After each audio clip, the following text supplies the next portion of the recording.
नमस्कार भाई साहब, रिकॉर्डिंग चालू हो गई है? ठीक ठीक, बताइए। भैया पत्रकार आदमी रिकॉर्डिंग अरे नहीं, हमारा हमेशा बिल्कुल कर बिल्कुल लेता है। बिल्कुल भैया, बिल्कुल आदेश करिए। अरे मिलेंगे आज आप? अभी तो हम फैजाबाद हैं यार, शाम तक फ्री हो जाएंगे तो हम फ़ोन करेंगे, आएंगे तो।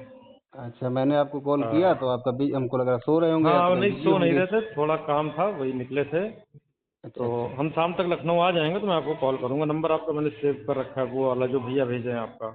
तो यही नंबर तो है, यही भेजा होगा। हाँ यही वाला भेजे हैं शायद। अभी यही है सेव कि नहीं किया, एक आया ही है नंबर एक। एक ही नंबर है मेरे पास। हाँ तो व्हाट्सएप पे नंबर कोई आया है, देखा था मैंने कल। अच्छा अच्छा। तो ठीक है, मैं उसको करता हूँ। बाकी मंडे तो हम रहेंगे हरदोई में। मंडे को हरदोई में, तो फिर हरदोई मुलाकात कर लेंगे। वैसे आज हम शाम तक निकल जाएंगे, हरदोई निकल जाएंगे। ठीक है, तो हरदोई मुलाकात होगी, क्योंकि हरदोई में परसों अपना वर्क स्टार्ट करना है तब। जी जी। तो 10 बजे हम ICI बैंक हरदोई है, वहीं हाँ। पे रहेंगे ब्रांच पे। चलो ठीक है, अगर अगर आइएगा वहाँ पे हरदोई में तो फिर एक बार कॉल कर जी। लीजिएगा। ओके ओके ओके, ठीक ओके भाई, थैंक यू। को आईसीआईसी बैंक की सिक्योरिटी के लिए गनर की जगह पर जी जी। नौकरी का झांसा दिया और शायद उनसे 1600 रुपये मांगे थे, 500 रुपये ले भी लिए हैं। अच्छा, 500 रुपये ले लिए, 1600 मांगे थे। हाँ, कहा कि बाकी जो है वर्दी का रुपया है सोमवार को देना मुझे, यही है जो सोमवार आ रहा है। अच्छा, सोमवार जो आ रहा है उसमें वो लेंगे। अच्छा, कि ये चौहान जी उनसे मिले, उस जो कॉल आया उससे मिले हैं या ऐसे ऑनलाइन ही पैसा ट्रांजेक्शन कर दिया है? नहीं, ऑनलाइन ही ट्रांजेक्शन हुआ है, मिले नहीं है उनको, मिले जानते भी भी नहीं है, नहीं। जानते भी नहीं, ऑफिस भी नहीं जानते हैं। और ICICI बैंक में जो है गनर की पोस्ट के लिए इनका सिलेक्शन हो गया है। हाँ, गनर की पोस्ट पर सिलेक्शन हो गया है इनका आईसीआईसी बैंक में। अच्छा अच्छा।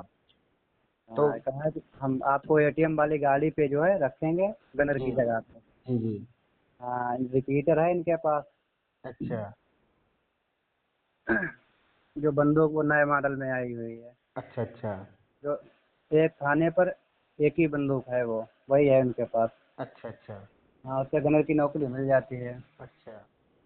हाँ, तो बाद में उन्होंने हमें नंबर दिया, मैंने जी इनको फ़ोन किया। जी जी।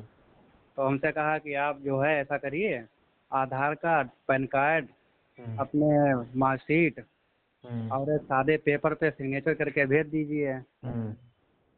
और मुझे 5000 रुपये लगा दीजिए, हम डायरेक्ट आपको जो है सुपरवाइजर बना देंगे। फिर आपने डाला पैसा? तो हमने पैसा तो उनको भेजा नहीं। जी। उसके बाद हमने कहा देखिए सर, हम पहले इंटरव्यू के लिए आ रहे हैं, हम्म। हमारा इंटरव्यू लीजिए, उसके बाद में जो बताएंगे वो हम करेंगे। जी कहीं नहीं, वो इंटरव्यू की कोई आवश्यकता ही नहीं है।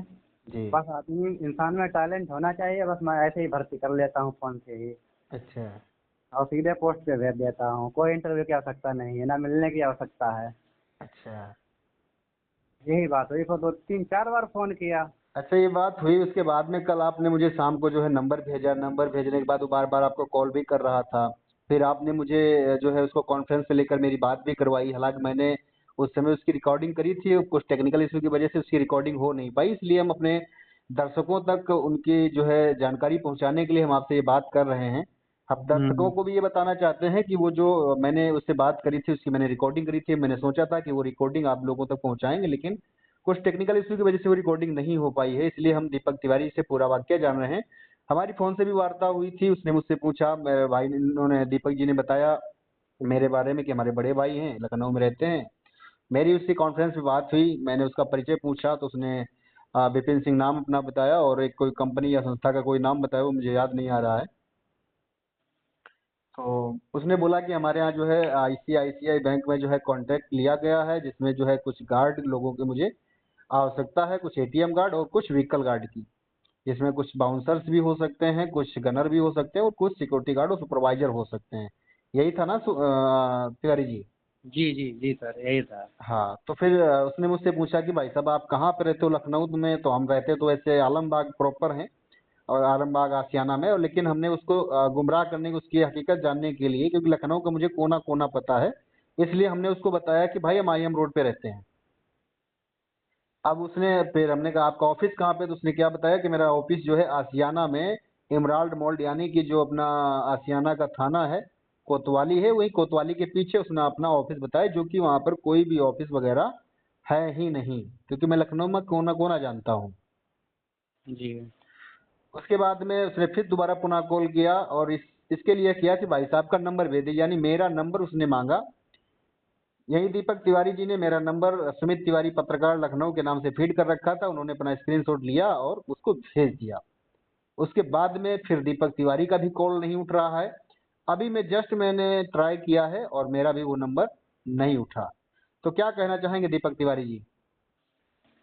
ऐसे लोगों के पास कार्रवाई होनी चाहिए। अभी तो बात है मीडिया में, अरे पता नहीं कितने भले लोगों को फंसाया होगा, बेचारा कितने आदमी जो लोग है। 5,000 रुपए दे दिए होंगे सुपरवाइजर बनने के चक्कर में, क्योंकि क्योंकि ये ऑफर करता है, ऐसा ऑफर करता है कि लखनऊ में जैसे आप डिस्ट्रिक्ट हरदोई के, तो बोले आपको डिस्ट्रिक्ट हरदोई में ही जॉब मिल जाएगी।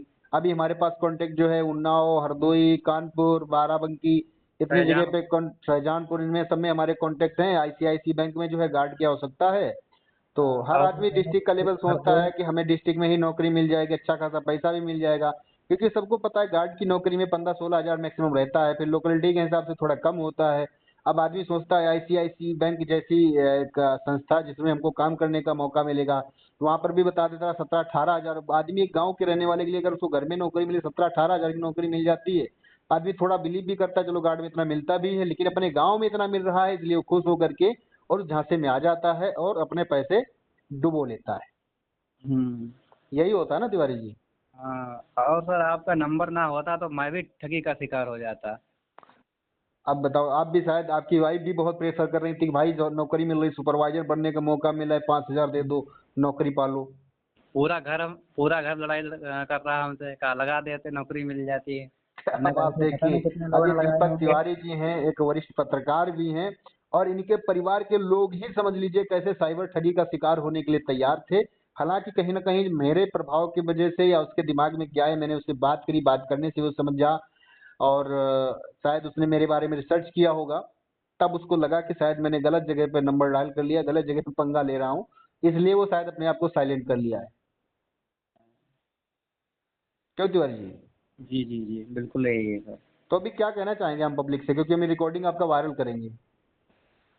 इसमें चाहते हैं 24 घंटे के अंदर अंदर इसकी गिरफ्तारी हो, जी। मीडिया मीडिया के माध्यम से, और तत्काल जो उच्च अधिकारी है उनको सूचना किया जाए, मतलब कि ताकि ऐसे लोगों इसके को लिए तो कड़ी कम से कम जो पीड़ित है जिसके पास से ठगी हुई है, वो कम से कम लिखित एफआईआर दे जा करके थाने पे।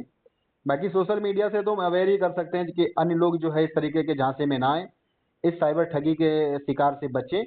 तो ये सिर्फ लोगों के बचाव के लिए मैं रिकॉर्डिंग को वायरल करूंगा।